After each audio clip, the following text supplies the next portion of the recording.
Bien,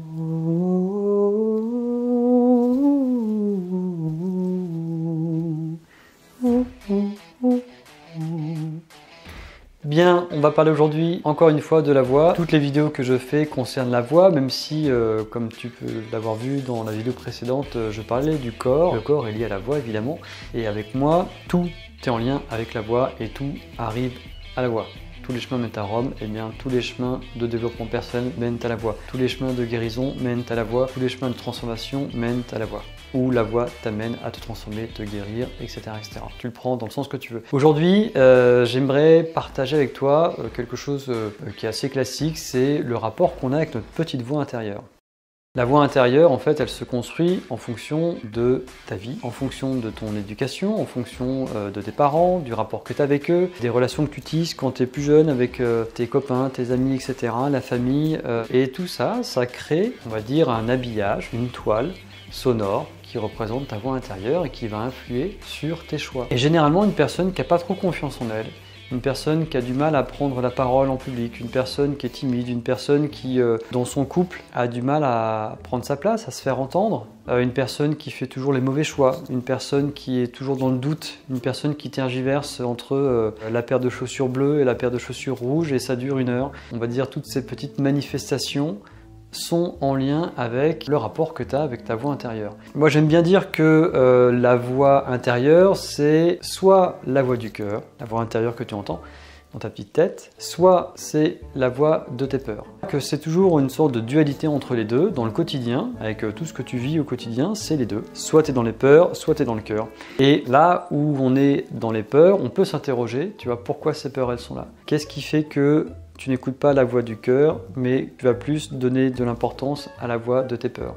Pourquoi tes peurs, elles sont installées ici? Qu'est-ce qui a fait que tu as ces peurs-là? Et qu'est-ce qui s'est passé dans ta vie inconsciemment pour que tout se greffe en toi et que ça détermine la voix de la peur et que c'est elle que tu vas écouter et pas la voix du cœur. Et on a tous des situations où quand on réfléchit pas, quand on est porté par le corps, porté par l'énergie, porté par un élan, tu sais pas pourquoi, bah, généralement tu fais des choix et ces choix-là, ils sont justes parce que c'est les choix du cœur. Quand tu commences à réfléchir, quand tu as dans ta vie des problématiques comme prendre la parole, être timide, et ce que j'ai dit tout à l'heure, même se faire entendre dans son couple, c'est pas une question sonore, hein, c'est pas une question de volume sonore, c'est que tu peux dire des choses mais les gens ne te considèrent pas, les gens vont pas entendre ce que tu dis, les gens vont te mettre de côté, dans le travail ça peut être pareil, tu es tout le temps la personne discrète dans le fond de la salle, quelque part dont tout le monde se fout. Ça c'est en lien aussi avec des peurs qui sont générées par toute la vie, tout ce que tu as vécu, etc. et qui font que la voix du cœur, alors la voix VUE du cœur, elle est bouchée. Toi tu prends tout le temps la voix de la peur. Donc ta voix intérieure que tu écoutes, eh bien elle te fait des choix qui sont tout le temps liés à la peur. Et on sait très bien, en tout cas ça c'est une prise de conscience que j'aime bien donner aux gens, que tous les choix qui sont faits et qui sont motivés par la peur sont jamais bons. Et ça donne jamais quelque chose de bien en fait. Donc tu peux essayer de te faire un petit listing dans ta vie et de voir, bah tiens, il y a 2 ans j'ai fait ce choix-là parce que j'avais peur de l'inconnu, j'avais peur de l'insécurité financière, ou tiens j'ai rencontré telle personne et puis j'avais peur de m'engager dans quelque chose, etc., etc. Donc du coup bah, je suis resté dans la situation dans laquelle j'étais, relationnellement, professionnellement, personnellement, amoureusement, peu importe, et tu te rends compte 9 fois sur 10 que finalement ça a débouché à des choses qui n'étaient pas très positives. Alors après, quoi qu'il en soit, ça reste toujours un chemin d'évolution. Chaque situation est une bonne expérience.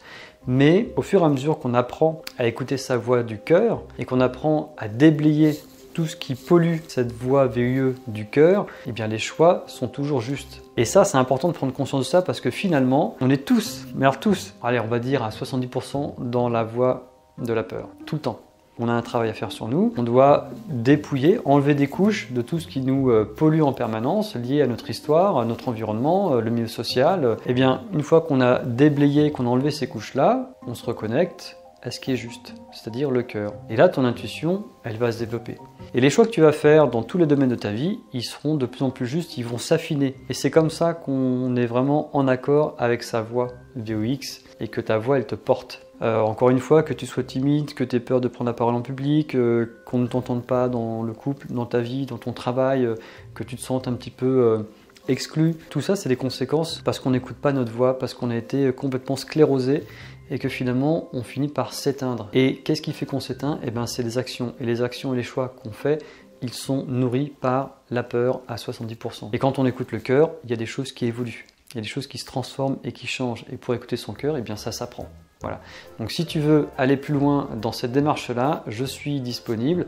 Tu peux me contacter sur mon site. Dans la description, il y a un lien pour me contacter. On peut se parler au téléphone, c'est un appel qui est offert. Et puis quoi qu'il en soit, écoute ton cœur, écoute ta voix intérieure et je te dis plein de bonnes choses, que du bonheur.